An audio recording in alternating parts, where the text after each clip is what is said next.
So before we get into this episode, just a reminder as to why you're here. EnergyNMotion is a safe place to talk about the motivations, the science, and the experiences that are all packed into our boxes of feelings. We all carry it around. We treat it like a burden, but really it is buried treasure. So let's unpack it together. So before we get into my awesome episode and my awesome guests, I want to make sure that I pub all the awesome events I also have coming up. So first and foremost, if you have not already seen all the promos going around on Instagram, EnergyNMotion, Rah Kalon myself, is presenting an event called The Experience, the Homecoming Experience. This is going to be October 8th, 7 to 9 p.m. at For the Culture Studios in Dallas, Texas, and it is a feeling-based event to help people like yourself relocate, reconnect, and reestablish a healthy, authentic relationship with themselves. The episode that we're talking about tonight is going to tie strongly into what we'll also probably be talking about at the Homecoming Experience. So if you have not gone on Eventbrite and purchased your ticket yet, it's not too late, but seats are actually limited, so make sure you do that ASAP. If you have any questions, hit me up on 3NMotion on Instagram. That handle is the number 3, the letter N, the word motion, 3NMOTION, and ask me any questions you might possibly have. The next event after that I have coming up that I'm so excited to pub is the Step Into Greatness by Walking in Spirit Retreat. That's the same weekend, or the weekend of the Homecoming Experience, but it's going to be from the 12th to the 13th, and it's actually an overnight camp style retreat. It's on a ranch in East Texas where you're going to be having the opportunity to do sunrise meditations, yoga, practice silence intentionally. You'll also be fed vegetarian meals. You'll have the experience of being able to mingle with like-minded dope souls and have a bunch of different opportunities, including having a facilitation ran by myself. So make sure that if you have any questions about that, you hit up Seneca. I'll make sure to post his information below in the bio. So let's go ahead and get it going with tonight's episode. I have to have these women here, the women who are here with me tonight, because this conversation is wide and full. And I needed examples from people who walk different steps than I and similar steps that I do. So I want to introduce a familiar face, Miss Chatney over here. Hey. An oldie but goodie, she kiss it out. Bless the people. Bless the people with the sugar, And we have also a oldie but goodie, Miss Glenda. Speak to the people. Peace and greetings, all. She's glowing, right? That skin. Another glowing being we have with us is my beloved sister-in-law, Miss Carissa, joining the microphone in the EnergyNMotion crew for the first time. Hi, everybody. So I not only have a beautiful support system, I also have a brilliant support system. And so tonight we're going to actually elaborate on how we came to be our beautiful selves and what we know about ourselves so far and the things that are still a mystery to us as a whole. So I want to, of course, ask you ladies, before I give the definition of an identity crisis, what do you think of when you first hear the words identity crisis? I would say being unsure of yourself. Like you had some sort of idea of who you were, and then something happened along the way to where you have no clue who you are anymore. Mm-hmm. So I think it's just more so being unsure of yourself, I think. Okay. And that sounds like it can span, and that's non-binary, just right. Being unsure of who you are. Exactly. Very good. Okay. Mm-hmm. Glenda? Similar, same. In crisis, lost, kind of, meaning you associated yourself one way or the other with something or someone, and maybe that perhaps has changed, or you've changed or outgrown that, and now you're kind of out there and floating. Yeah, and floating can be so scary. Mm-hmm. It is. What you think, Sissy? I think, adding on to what those two beautiful ladies said, is also fear. Fear is something that will jolt you awake and will make you pay attention to what's around you. And I think it's one of those seasons where you're like, hold up, I am scared of this person that I am now. And that fear, it makes you stop and it makes you evaluate. And I think you bring up a great point about it being fear, because if you're going into crisis, it's because you're heading towards something unknown, right? And so our biggest concern as human beings is the unknown, which brings out the fear. Okay, so the Oxford definition of identity crisis is a period of uncertainty and confusion in which a person's sense of identity becomes insecure, typically due to a change in their expected aims or role in society.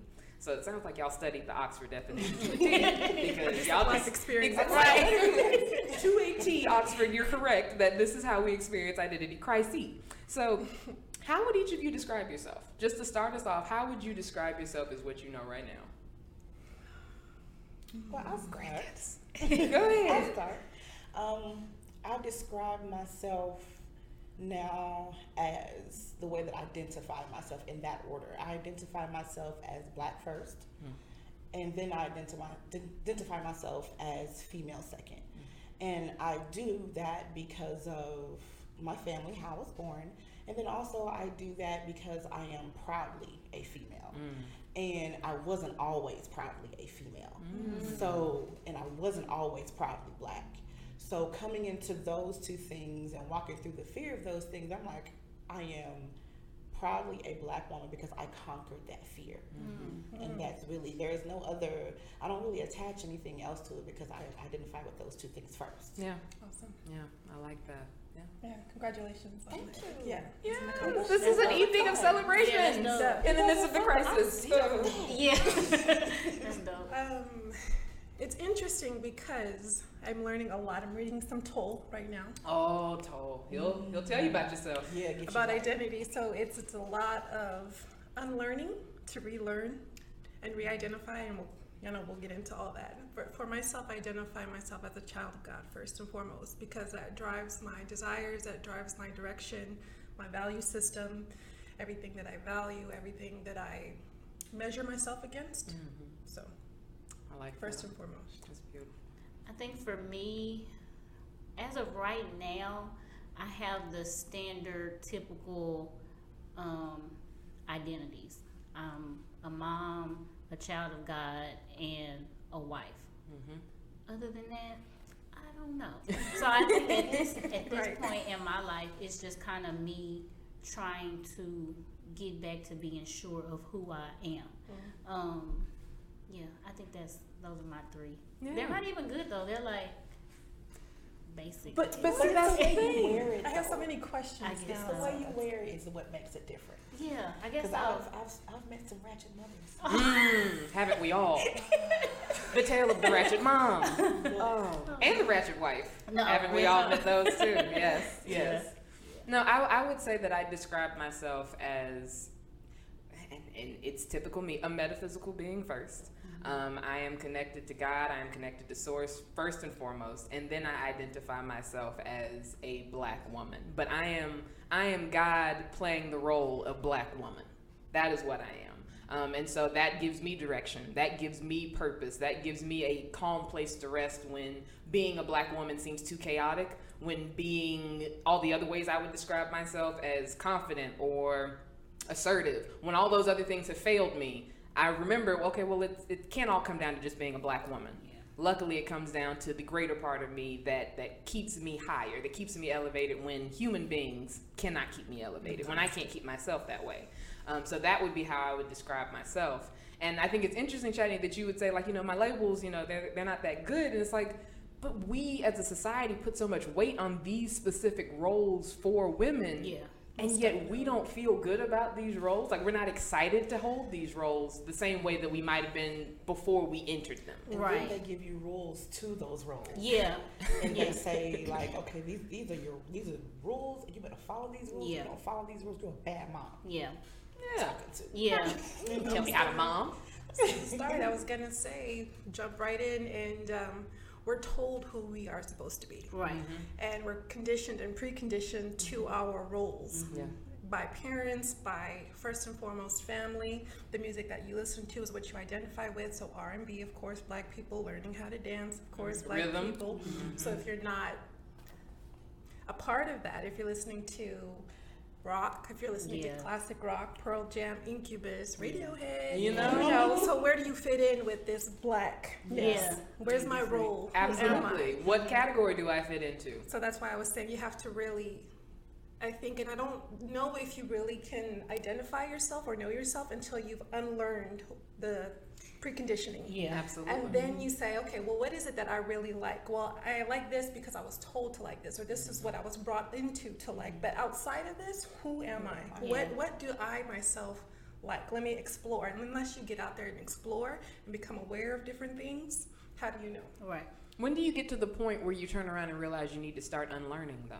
When you feel uncomfortable, when you're in crisis, Okay. when you start to disassociate and feel uncomfortable and things, they don't feel quite right within your spirit, then you say, you know what, this is not me anymore. This crowd is not me anymore. Let me go explore. And I think that's something that I specifically want to start in our adolescence and talking about our identities, because you don't even know yet who you are, and people always, you don't even know who you are yet. Yeah. People always say that, and they toss that around so lightly, but that's a very vulnerable thing. You don't even know who you are. I'm supposed to be able to govern myself. Even if I'm a child, I still feel like I'm responsible for myself, and people keep telling me, you don't even know yet, you don't even know. Yeah. Probably most of the people who told us we didn't even know didn't know themselves either. Right. Let's acknowledge that. But I think it's difficult when you are trying to figure out your identity. So how was that for you all? We talked about how families mold and sculpt. How was it growing up as you tried to figure out you? I would say for me, I grew up seeing kind of a mix of roles. So my mom is very no nonsense, but she's also very loving. And when I say no nonsense, it was, you're going to respect me and the things that I'm telling you, or else. And we all know that was you getting a whooping or whatever, or whatever the case may be. And I also saw my dad as being someone who did things that most dads, No, don't hold it up. This episode, do your drinking, because when you're in identity crisis, you need to drink. Yes, That's a great okay. sound effect. I know it was. It was sounded perfect, dope. wasn't it? Kenny likes it in the back. Kenny likes it. It's good. Yes. But I saw my dad doing things that society would say like he's not supposed to do. My dad would, well, both of my parents actually, but I saw my dad picking us up from school, cooking us dinner, things like that. And you know, for the men are supposed to go to work, come home, and kick their feet up. But I saw both of my parents kind of doing the exact same thing. And I think as far as me now as a mom, it has a lot of, I guess, room that I have to fill, because of the bar that my parents set for us when we were kids. It makes it very difficult sometimes because my parents, to me, are high and mighty, and they could do no wrong. And sometimes as a mom, which is probably why when you said, how do you identify yourself? Initially, I was like, girl, I don't know. Don't ask me. Like, y'all talk it up. I guess because I'm in the stage of being a new mom, a new wife, and trying to live up to the expectations of my parents, it makes it difficult for me. Like, they set the bar too high. Like, come on, parents. Like, who are you? Yeah. But for me, it's just kind of like they raised us a certain way, and I've always admired how they raised us. And it's like I try to copy off of them a little bit. And it's not really working. It don't work out. It don't work because we're not the same people as our parents, right? Yeah. I had a question, if I may. So, and that's what I wanted to know about is those expectations now in your own marriage, because that's what you've seen and that's what you aspire to. Does it shape your expectations for what your marriage should look like? Oh my God. So I'm gonna be honest with y'all. The first part of my marriage, I've only been married a year. So in March of 2020, it'll be 2 years. Going into the marriage, horrible, because I compared my parents' experience to my own, and I was trying to make my husband be my father, and so it was very bad. To where I would be like, well, my dad does this, or you're not doing what my dad does, or you need to do this better. It was like, game. I was just about to say that it was always me comparing the two. So I had to learn kind of over time that, first of all, I'm being ridiculous. And then two, I'm legitimately hurting my husband's feelings because I keep comparing him to my father. And that's what I'm saying. My daddy, he just set the bar too high. Come on, my daddy set the bar high. Right, like who does that? Like my daddy and my papa, they were like the man, you know, they still are to me. But I was trying to make my husband be my father. Very difficult. Struggled a lot within the first couple of months. I'm not gonna even lie, because I was just trying to make him be my dad. But it makes sense, because what else would you know what to expect? Right. What to look forward to. Right. How would you identify of what a husband should be without, you know, trying to mold him into that? I think that is one of the things that is some rules or some labels they can put on marriage. Definitely. A lot of people say that the first year of marriage is your honeymoon phase. They are lying. Oh my Lies. God. Lies. Let me know now. Let me They sip are my tea. lying. The first year of marriage, I mean, it's like you're starting a whole new class and you're trying to figure out the syllabus and you're trying to figure out what kind of professor it is. Can I turn my work in late? Do I gotta be, I mean, it's Do I all gotta of come these to class? things. Do I gotta come to Do I class? have to be there? Yeah. Do I have to be present every day? And Yeah. you do. And it's learning to be present every day and not check out. Right. And you're learning that during that first year. And people don't want to tell you that because they want you to get married, because they want you to be holy, and that's true. But please understand that you are building a covenant with another human being. Yeah. And that is a lesson that only the experience can teach you. How do y'all feel about like marriage counseling? What was your experience? You love it. Okay. Yeah, absolutely. I recommend even my friends that are not married and are in the process of either dating seriously or getting engaged. Premarital I always tell counseling. them premarital counseling I'm not because it going to wasn't go with until we got to our premarital counseling session that stuff just started coming out. Like stuff that he had been holding in, I had been holding in, and if we wouldn't have had that safe space to talk to somebody that don't know us, you know, it wasn't my mama, his mama, whatever, it was a stranger listening to both sides and telling us both where we're wrong or where we can do better. I don't even really think we would have got married, to be honest. Like, premarital counseling for us was life-changing. And we want to go to marital counseling too. Not that we're still having issues, just so Enrichment. yeah, just to kind of avoid certain things or just to get preventative care. It doesn't have to be intervention. It can be preventative. Right. Yeah. Constantly With learning. that. Yeah. There's Yeah. nothing wrong with that because we used to do that as well. A couple friend of ours, they used to do marriage enrichment, and they did it for married couples, engaged couples, couples that were dating, and also single people who were looking to get married could also come. And it taught us a lot because our premarital counseling was trash. It was trash. We sat down, we read the Bible, and look, my identity crisis started, well, my looking for my identity started when I gave my life to God and I started to read the Bible for myself, and what was being preached from the pulpit didn't match the Bible. Rebuke that. Yes. Every start. And that started when I was 13. I did it willingly when I was 13, and I started paying attention, and I'm like, I can read, and that's not what that says. And that's when it started of, okay, I have to find God for myself. I have to trust him for myself. And in doing that, and then going into premarital counseling, and all we did was read the Bible, it wasn't broken down in a practical manner. That's why I am all for premarital counseling, premarital counseling. Yeah. So you have a platform to get that stuff out before you already have walked down the aisle and jumped the broom and everything. Right. It's a lot of stuff that come out that It's a lot that comes out. Yeah. Well, see, before we even speed ahead to where we actually, I do's and we booing up with people, what were some of the identities you tried on when you were younger?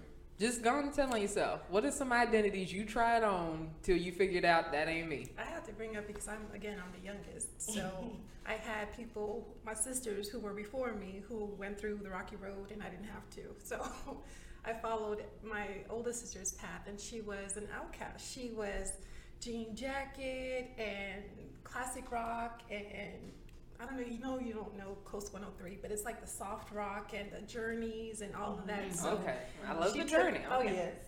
She took me ice skating, and we went skiing, and we listened to different music, and we hung around with European people. So I had a whole bunch of different experiences that was not black. And plus my mother is African, who I was raised with, so it's not black American. So when I'm growing up, everybody is like, well, you're an Oreo, you're not white, because I put together sentences cohesively. And You articulate well. Yes. which They I was, relate because I wasn't raised, in Yeah. a certain manner, and not to judge anybody or look down on anybody that has, but it was just different. So when you're not behaving in the manner with what you look like, and then it's like, well, black card pull, in a sense. They try to Right. cancel you. Yeah. You're like, you're not really black. Well, then that's what I was told my whole life. Well, you're not really black. Okay, well, okay. Okay. What My am I? melanin says otherwise. Okay, but okay. I thought, don't come on. Maybe. I mean, I'm actually like you someday. Yeah. I don't know. I mean, my hair still get Yeah, kicked up when I still a little nap back there in the kitchen. summertime black. So I had to, but I went through, middle school, going through that whole, okay, well, let me try to be more black. Let me talk a certain way and act a certain way and, be a certain way so I can fit in, which I think we all try to do, try to associate and identify with what is our surrounding. And like I said, until you get comfortable with being uncomfortable and disassociating yourself, then you really are free to explore what you want. And just so that I can nerd out real quick, I want to drop a little, a little bit of a nerd. So with how we develop mentally and everything, from all the way back in cave woman days, we are tribe-based beings, especially women. We are community-based. So up until about the age of 7, boys and girls, they care about the same things other than what they are conditioned to care about. Boys don't care about blue, girls don't care about pink. They're not really interested in each other. People are people. It's all good. Then when puberty starts to hit, boys become very egocentric and focus on themselves. Everyone, as puberty starts to hit, become very egocentric and focus on themselves. But boys specifically are like, what am I capable of? What am I good at? What can I accomplish? Girls, however, when puberty starts, become very community-based. What do my parents do for a living? Who likes me? Who wants to be my best friend? So we start focusing externally, and so that's why it seems so difficult for girls or women to have a easier go about identifying who they are and their interests, because they've always compared themselves to, what are mom and dad doing? What are my siblings doing? What is the guy that likes me or the girl that likes me doing? What are the people who I hang out with? What are they interested in? Because we're so community-based that we fear if we don't conform, we'll be isolated and we'll be left alone. And most people's biggest fear is being left alone. And so subconsciously on a lower level as adolescents, we're like, well, I better adapt or I'll get left out. Yeah. And so that kind of just always makes me think, especially when I'm working with students, I'm like, so you really don't know who you are, and the people you run with really do kind of become your network of possibilities. Yes. And that's why it's so important to expose kids to different experiences, even when they fight against it, because they're trying so hard to hold on to that community. It's like, hey, your community will find you. Right. Find what you want. Right. You'll be okay. As a mom of a teenager too, I don't know, and I've worked with kids and we work in the same field, so I understand everything you're saying, and I don't know if it's even possible unless they're raised up that way to even comprehend, like, it's okay to not be a part of something. It just doesn't get through. Yeah, because to our animal brain, it's not okay. Because you ain't going to tell a gazelle, like, hey, just walk off by yourself. Right. Just walk around by yourself. It's fine. Instinct is just to stay with the pack. Stay with the pack. Yeah. And luckily, we have free will, and we have this consciousness that we can use. But if we don't, and we default to our animal instinct, we will just default to groupthink. And that's dangerous. Do our best to blend in. This wine is outstanding, by the way. Stella Rosa, y'all ain't paying me yet, but I buy a bottle a week, so y'all just need to go ahead and go fund me, Stella. It has lots of sales. For the energy and motion in you. All right. You see that right Yeah, you see me hit it, shoulder to shoulder. All right. How about you, Rissa Chat? Did y'all have any identities that y'all tried on? I tried a lot of different identities because I had a similar experience. My mom worked in a hospital, and I was raised by a single mother. So after school, to save money, I went to the hospital and I would sit in the conference room. And so, back then doctors were mostly white and their kids. So I was really exposed to that. And I listened to stuff like Ace of Base and Who Knew Blowfish, and I was labeled as white. And so I was like, if you're going to label me white, let me act white. Or let me, I was really interested in Spanish at one point in time. So I learned a lot of Spanish and I tried that on. And but I tried on a lot of these things to try to fit in and try to get people to like me, because I wasn't the only child. That's another thing. I was an only child, and my dad passed away when I was very young, so I had this rejection complex. So I was, I just want to fit in with somebody. It doesn't matter who it is, just somebody accepts me. Want me to be here. Want me to be in your presence. And then, as I got older and I really sought God for myself, I realized, I don't think I like y'all. Not so much. After all. Yeah. I don't think I want none of that. Yeah. But it took me trying on a lot of different hats, and I used to tell on myself. Tell on I it. used to dance in the living room with the music, with the t-shirt on my hair, and with my hair. Oh, yes. Pajama bottoms with the elastic so it would stay on. And Okay. and tied like a bow Different in front. approaches. Right. Look, being honest. I love it. Yeah. I love it. Because we didn't have wigs in our house, Right. so it was like I didn't have no wigs. Right. So it was, Yeah. you know, but yeah, I tried a lot. Oh, I love it. Let I me love tell you it. what they do. Oh, see, and I laugh and I smile now because I think of my own skeletons. My skeletons. Yeah, my skeletons are a little I had terrible a little twist too. to the side, you know, tucked behind my ear with the pajama. I was just about to say with the pajama. pajama. With my the God. pajamas on. What? Killing it. Yeah. On point. So, what about you? What you try on? I kind of grew up the same. Suburban girl all through and through. I was also labeled as white. And back then my hair was really, really long and flowy and things like that. So people used to be like, you're not all the way black, you're mixed. And they would more so identify me because those idiots thought that I was actually mixed. And so they would identify me with a white side. Like, oh, why you talk like that? You're talking white, blah, blah, blah. Sentences. I'm like, I love English. Like, this is my thing. That's how I talk. But when I was in probably around the 9th grade, I started trying to be hard in a sense. I didn't want to talk to nobody but the thugs and the gangsters, hanging with the people that I knew that I shouldn't have, just because I was tired of, from whatever grade to 8th grade, I guess, being labeled as white or being called white girl. So I started to try to be black. And to me, being black was talking to the gangsters and the thugs and hanging with the cool Isn't that kids. what the thugger and- girls do? I mean, you know, but when I got to, when some stuff started happening with this guy that I was talking to in particular, like people coming up to the school to try to fight him, that's when I knew, like, oh no, let's go back to your white side.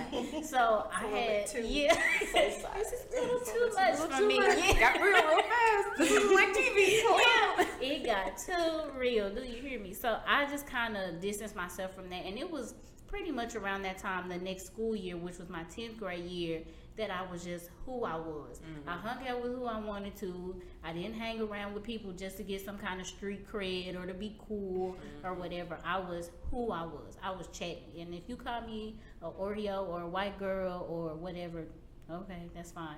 And that was early. That's like, still that a was young some age, grade. so that's really good. Yeah. Yeah. And that awareness hits all of us at such different points. Yeah. 10th grade, I was like, I can't be no thug no more. Like, you know what I'm saying? Thug life. I gotta drop the I mic gotta and let walk that off. go. Tap out Yeah. on that. And then my parents were really strict too, so I couldn't really do too much. And thug life needs like a lack of structure. Oh my kind God! of, Yeah, it was too much structure in my household to really be a thug. Like I Yeah. still had to be at the house. I couldn't go Certain nowhere. time, you know. So I wasn't a for real thug. You couldn't do the proper banging. Your banging had to be man. stopped. I was only a school thug, and that just didn't feel real. So yeah, that was it. Yeah. Wow. Speak that truth though. Yeah. And there were a lot of school thugs. That's so and if you're real. tuning in, you are not alone. Yes, We I were all was school you. thugs Yeah. at one point. This reminds me of that Jamie Kennedy movie. I always bring up Oh, movies. Oh yeah, Malibu Malibu's Most Wanted. Yes, Love that very movie. Malibu Yeah. Most Wanted. See, I was never so bad as to be Malibu's Most Wanted, like, but also suburban, country. So started off country, then became suburban. Never been hood, ever. Won't lie to nobody. Never even lied back then when I was trying on identities. I would just say, I'm suburban, but I got an edge to me. Like I would work it out. But I went through so many different phases because I started off homeschooled, so you're already socially awkward. So you down here, socially awkward. Then I got locks, and locks weren't popular yet. Oh, so you kind of fugly. All right, you're socially awkward and you're fugly. And it was hard to figure out like where do you fit? And it's like, okay, well, like, are you at least nope, you kind of built bad. So you stay in this nook. So I found community with the goth kids at first.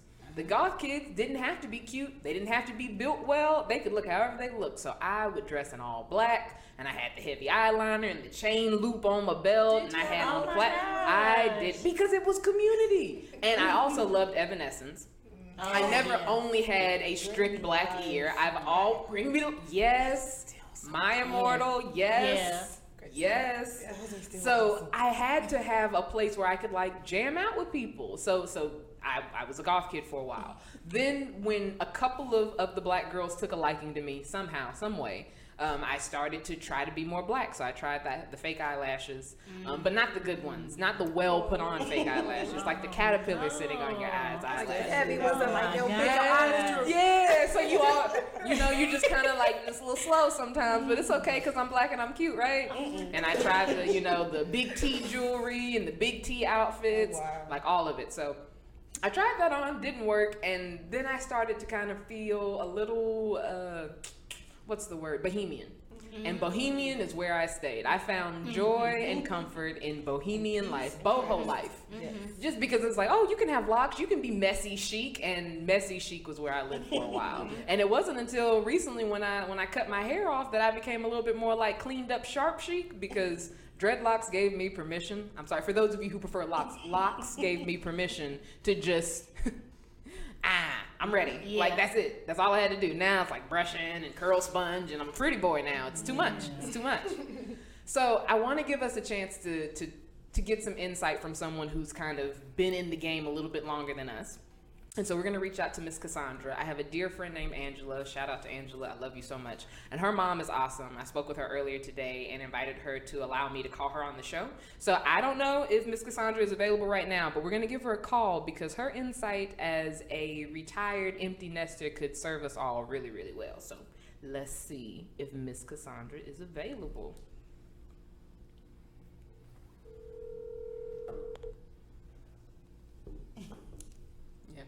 Pour up.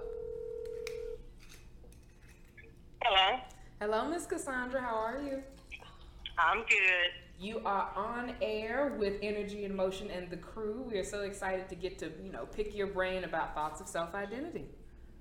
Okay. So I have a specific question for you. Are you ready? I'm ready. Okay. How did your relationship with your children, as well as previous spousal relationships, mold how you saw yourself? How did they mold how I saw myself? Yes, ma'am. Well, originally, when I was a young person, I was considered shy. But once I became a mother and a spouse, I became fierce. And I was really bad about my kids. Like, say what you want about me, but don't you say anything about my kids. Amen. So I went from being, from behind the scenes to very upfront. It changed my whole personality, actually. Wow. Did you enjoy the change?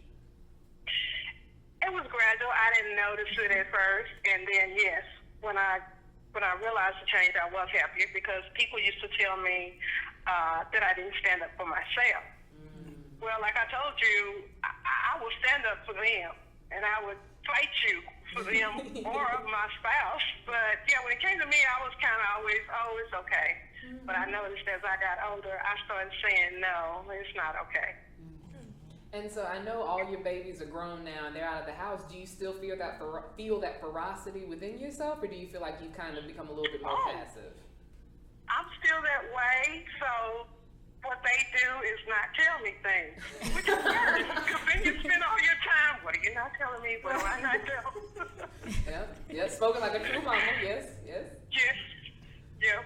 So even now, I know you told me earlier, you're retired and tech for life. Yes. You might be retired, but you are a tech for life.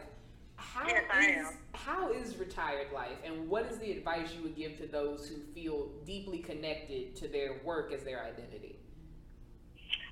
I would tell them to get something outside. Now, some people say get a second job. I don't know. Sometimes, I don't have a second job, and I'm happy about that because I spend a lot of time with my grandbaby. She's a cheerleader.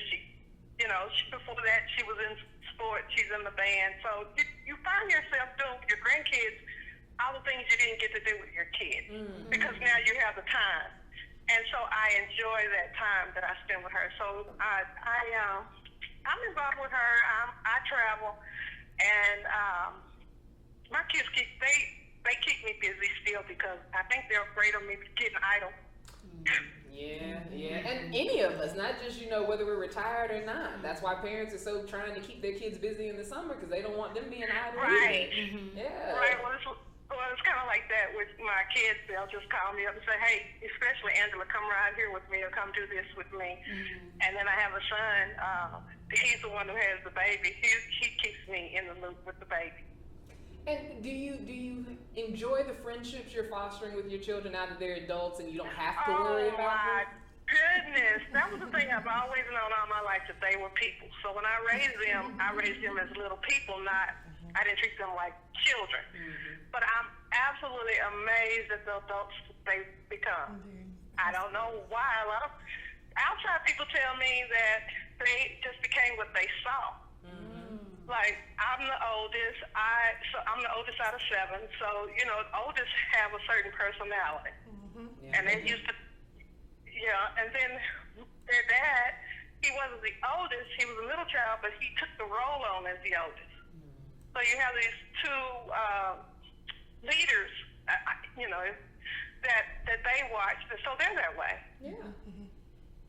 I mean, being able to now have those relationships with them and be able to foster your own now that you're retired and you're free, is there anything you still feel like you struggle with identity-wise for yourself? Well, identity-wise now, it's true. I look in the mirror and I don't recognize the person in there because it's like, who am I now? Mm-hmm. Mm-hmm. I know who I was before, but who am I now? Yeah.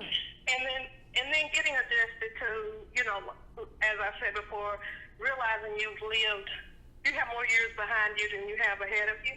Mm-hmm. And you start reflecting, you start thinking on your life, you start thinking about your kid's life, You really do a lot of reflection. And you also start thinking about your demise and start making plans, at least I have, for, those things. You want it easy on your kids. It's going to be enough. Yeah. And you also think about the things about what if I end up sick before I die, that kind of thing. And I still want it easy on them. Yeah. So you start making those kind of plans too. And we were talking about before we gave you a call how it's kind of like for women, we always have been such community-based creatures. So it's always been about everybody else. It's always been about what are my parents doing, and then when you got older, what is my spouse doing, and then what are my kids doing. So there's never been an easy time to carve out what am I doing. And so exactly, that's true. Yeah, and so we wanted to get your insight since you do know this game as to how many times do you think you get to recreate yourself? Is it countless? It's countless. It's countless. But as long as you're living, you can recreate yourself. And you're right, that has happened. I have recreated myself countless times already. Mm-hmm. Mm-hmm. And would you say you still have the energy to keep doing it? Yes. Mm-hmm. Yeah. I think it's one of those things that we just can't lose the energy to do that because what else is there for us? Mm-hmm. Well, when you start slowing down, you're not running around like the 20-year-old, but it's just slower. You're getting things done. It's just not as fast. Yeah. Well, Ms. Cassandra, I just want to thank you so much for your time and your insight. You have been so real. Thank you. Thank you. Talk to you later. Bye. Bye. Mm-hmm. Isn't she great? So I texted Angela after I talked to her mama earlier. I was like, your mama dope, man. Your mama's, and she said so much earlier. She was so sweet on here. She's like, I want to be respectful at the time, but she was talking about how you got to get a life. That was the main thing. Yeah. When we spoke, she's like, you got to get a life. She was explaining that she has a friend who is also retired, who has started a club of women her age going to the courthouse and listening to court cases and then going out to eat and having drinks afterwards to talk about the interesting court case. So live a life. So I'm an empty nester already, young. I'm not even 45 yet. Ain't she fine, y'all? So, Lord, So it was that because I was a mom so young, 19, 20, and everything was about my son, and still, I didn't know who I was or what I was doing. Yeah. So now that he's in his 20s, How old is he? 21. Oh, wow. I know. He's drinking? Legally. Let's specify that. Right. So it's like, okay, well, what now? That definitely is a question, like, what now? Because most women, not all, and I did, live for your children. Mm-hmm. Like, okay, I'm sacrificing because this is what I have to do now. And this is not only I have to do, I want to do this. Yes. So everything is a back burner. Your whole life is a back burner, because I wanted to go to a HBCU, and I wanted to join a sorority, and I wanted to do all these things, but then I have this one. So nope, all that's done and done. So now I have this little one, and now he becomes the priority. And then when he's graduated high school and doing his thing off in college and university, I'm like, okay, well, what am I doing with myself now? And I still have yet to fully come to, oh, okay, this is it. Yeah. So I'm still, I wouldn't call it a crisis, because I'm at peace with myself. Of course. And there's a difference. Yeah. Definitely. Yeah. But there's constant growth and movement, and there's a whole world out there for anybody who feels like, okay, I have to be a certain way, and you don't. It's whatever you're completely free. Once you release the fear of having to identify with something and being an outcast out of societal norms, and it's okay, bohemian and music and, you know, Oreo or whatever the case is, then you're free to just, like I keep saying, be who you want to be. Yeah. You know what I'm saying? Discover what you love, travel, whatever the case is. I think that freedom is intimidating. I It's think that scary. freedom is scary and Yeah. it's intimidating to claim for yourself. And Yeah. so I think it's easier to cling to people. People don't get it. What's They don't want to comfortable. release. I had this conversation. People don't want to release the fear, because it's like, well, if I'm not this, then what am I? Yeah. Yeah. What's my purpose? What am I doing? Where am I going? Right. Even if this doesn't feel right, I'm going to hold on to this because it's familiar. Because I'm what's the used to. alternative? Right. Where am I going if it's not this? Because Yeah. I don't have a destination. I'm At scared all. of that journey. Right. Because So it's I the don't want unknown. to take it. Exactly. And that journey, it's not as scary as people think not. it is. It's not. It's not as scary, because I remember 4.5 years ago walking past my mirror, and I looked at myself and I was like, who is that? Because I didn't recognize myself. It had been a lot that went on the few years before. I had a stillborn, and then I had another baby, all within 3 years. I was pregnant for 3 years straight, and it was so much going on that I didn't have the capacity to deal with it at the time. And then I had people living with me, and then I had somebody else living with me. So it was never a moment to get any rest or peace in my Right. mind. Taking care of other people all the time. So when I finally got that moment, it was like, who is this chick right here? Like, I don't, like, the person that I was, I don't want to be that person anymore, but I don't know where to go. Right. Yeah. So let me just start walking, and let's just Right. figure it out on the way. And Right. it wasn't as scary as I thought it was going to be. No. Yeah. It wasn't. I met a lot of friends, and I grew a lot of relationships that I didn't know I had. Yeah. Yeah. You made a friend in yourself. I did. I learned to love myself the way I was, and not try to be super mom, which kills a lot. It takes a lot. Expectations, And yeah. expectation, those labels, those rules. It takes so much out of you to try to be everything, and you're not meant to be that. We were meant to be villages, to live together, to do life together. Right. And when we try to do it all on our own, we're killing ourselves, and we have nothing left to give to our kids, our spouse, our Ourselves. friends, Yeah. nothing. And we're wondering why we're walking around dead inside. Yeah. Yeah. Getting that word. Hold on. Hold on. that. So, with where we all have come to now in life, what would you say you feel your next shift feels like? I know, Glenda, you're talking about I'm an empty nester now. I'm at peace. I'm not in crisis, but I do wonder what's next. Is there anything calling to you right now? I get anxious at times because I identify as a child of God, and what a lot of times churches teach you is that you need to be doing something. Even society, you need to be doing something. Yes, there's a lot of support put on efforting. Right. Yeah. Be busy, Right. do something. Don't, or otherwise you're lazy, or otherwise Right. you're stagnant. So much criticism. And there's always this, negative thing, but I don't want to hustle every day all the time. Why do I have to hustle every day? If I'm happy where I am and I'm taking life every day as it comes, because it's constantly moving, it doesn't stop regardless of whatever is going Doesn't on. care. I'm going to take it as it comes. Right. Good or bad, be thankful for it all. I'm at peace for whatever comes my way, to be content in all things, and I don't know, I'm enjoying every day now, still trying to figure it out, because we've had those conversations like, okay, well, I think I'm going to do this now. Okay, I think I'm going to go back to school And now. I'm I think always gonna do excited this with now. every text I get. I do, I'm excited. Like, yes. I'm like, no, not that one, Rachel. Scratch that. Never mind. Never mind. We're Yeah, doing that. It's like, yeah, never mind. That was terrible. That was yesterday. We're not doing that Yeah. now. So today. So. But I love how open you are to wherever your joy could come from, Right. wherever that satisfaction. I think the openness openness is what makes it so easy to be fluid within it, rather than to resist. Like, oh, well, change is coming, so I gotta hold still. It's like, no, I gotta get flexible because change is coming. Embrace it. It's always changing, forever changing. What do you think, Chet? So I'm kind of in crisis, for just to be completely honest. My roles or my titles happened very quickly, like kind of overnight. I went from, and me and Rah talk about this all the time, so much that it makes me sick to even say it again. But it was a time in my life, me and Rah, thick as thieves, hanging out, glued to each other's hip. Every other night, doing, just whatever, having the time of our lives.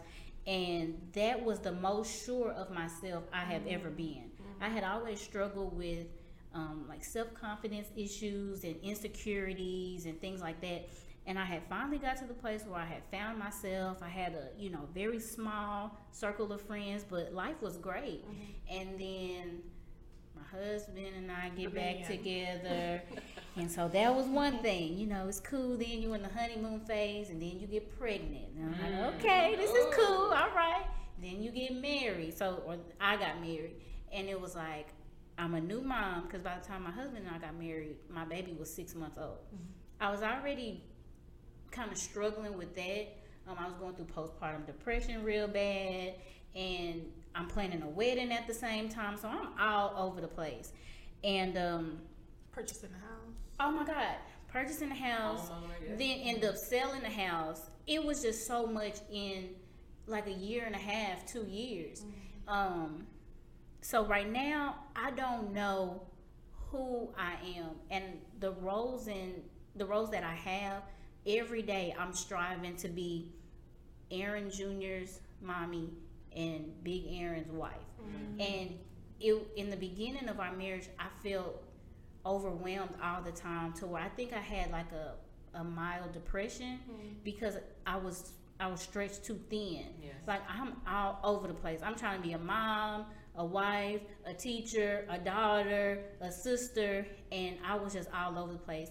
I think within the past month or so, I've kind of gotten my confidence back, only a little, not a lot, but only a little, to where I can kind of look at myself and be like, not bad. And that is awesome. I ain't heard no kids in there some days, and I'm like, I'm just thankful that I'm like, we all right.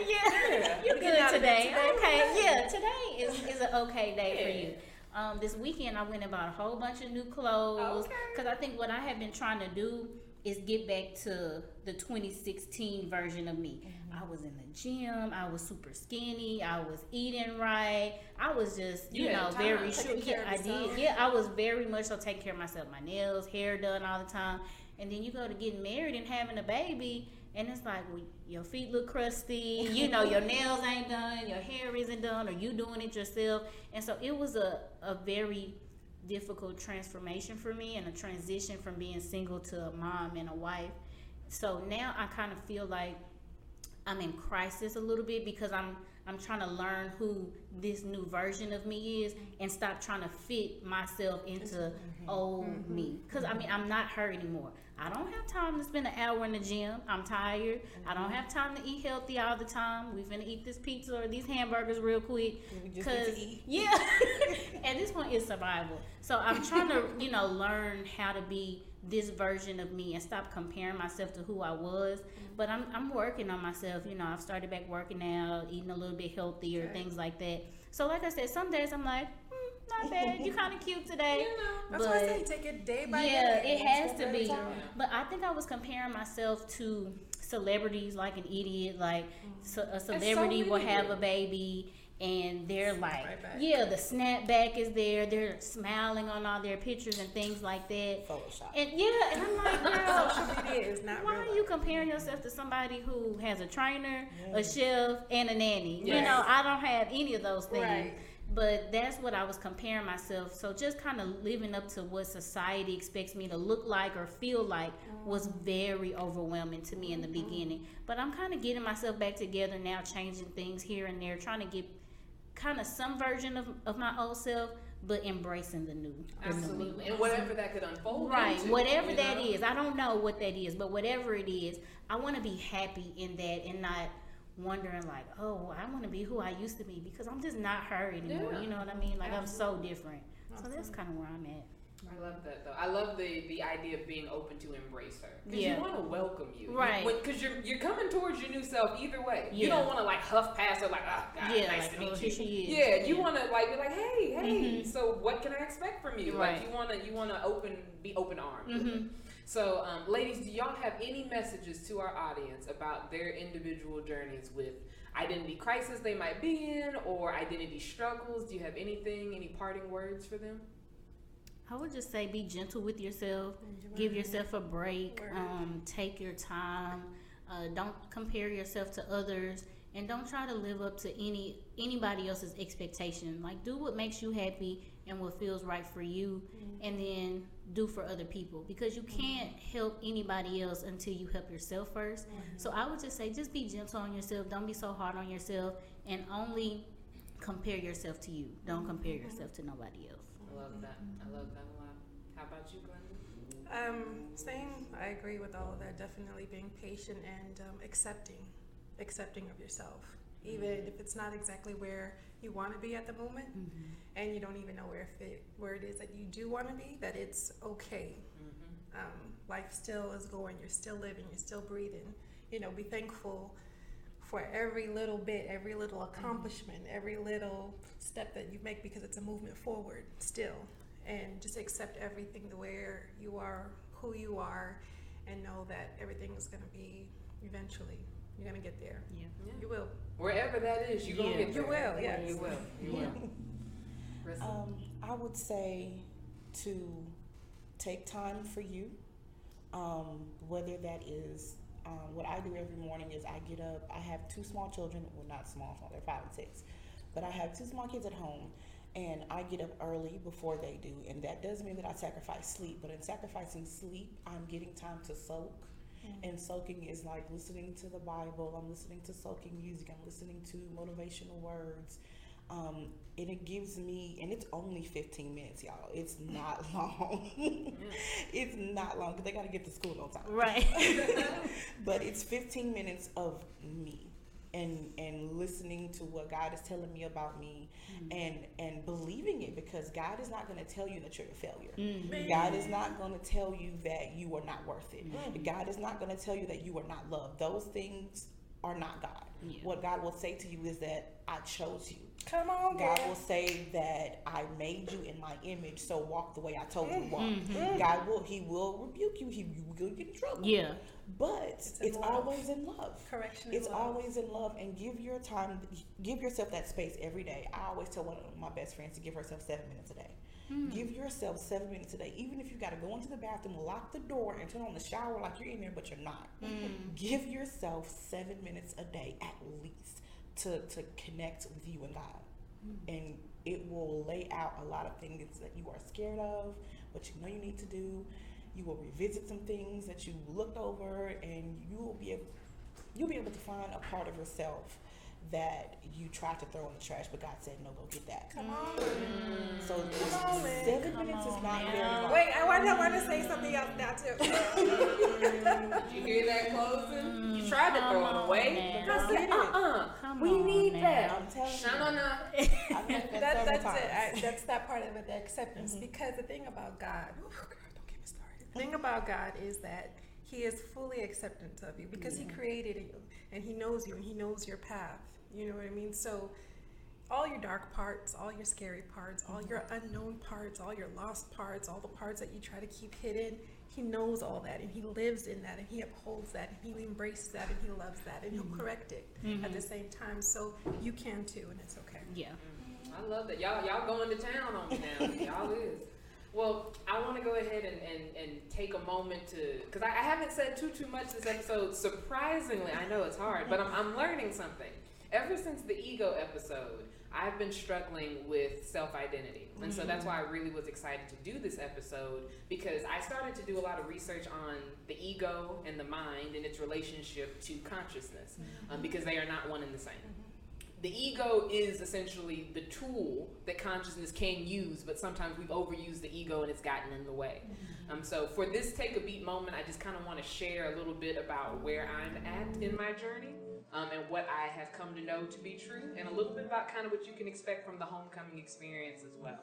So as human beings, we have to become prepared that the physical realm is constantly changing.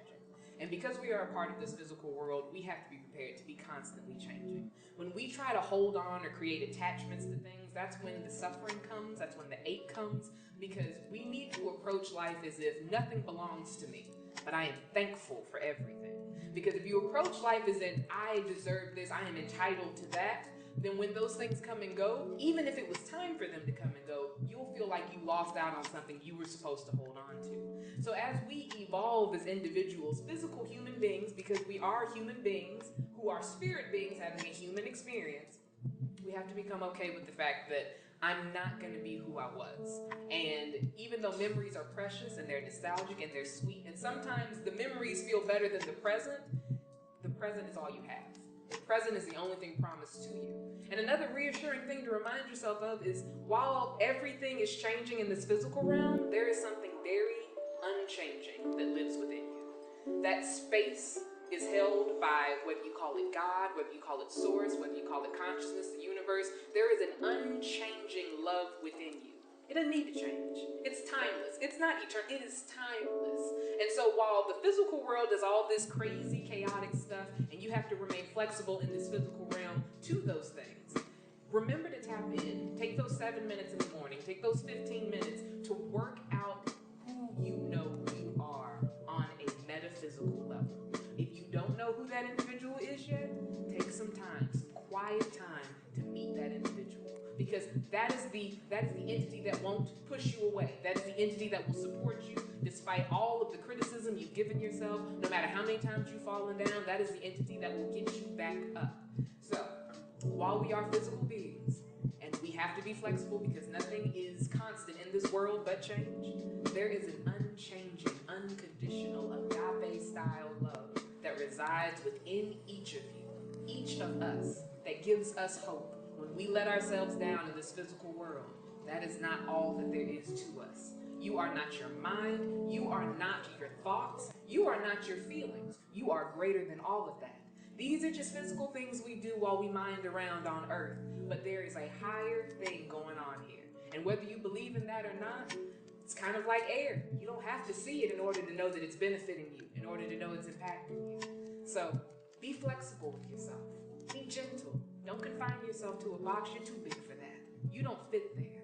And be excited, because if you don't know what's coming, it means it's bigger than you ever could have dreamed of. So be excited, okay?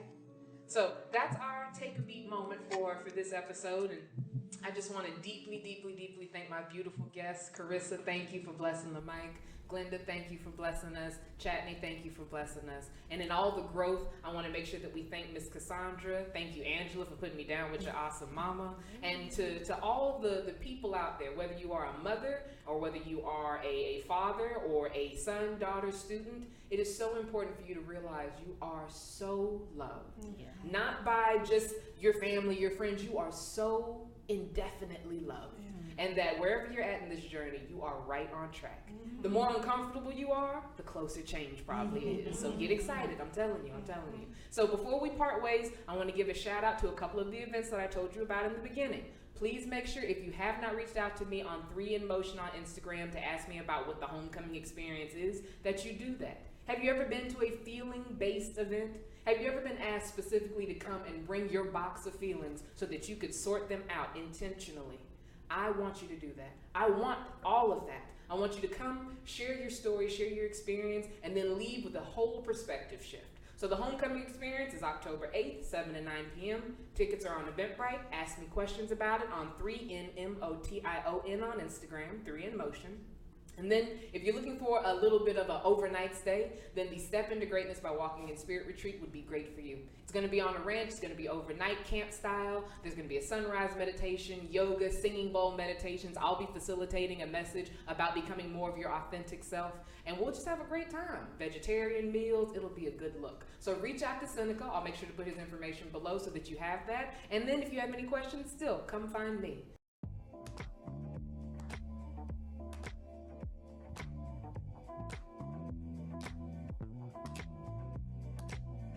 Uh-oh. Looks like KMWI might have another broadcasting technical difficulty. That's okay. That's why you gotta have your own. So as always, 3 in Motion family, you feel what you feel, and you will always deserve to heal. Peace. One love, you're heading on your own love. Time not to be there. She says she won't care.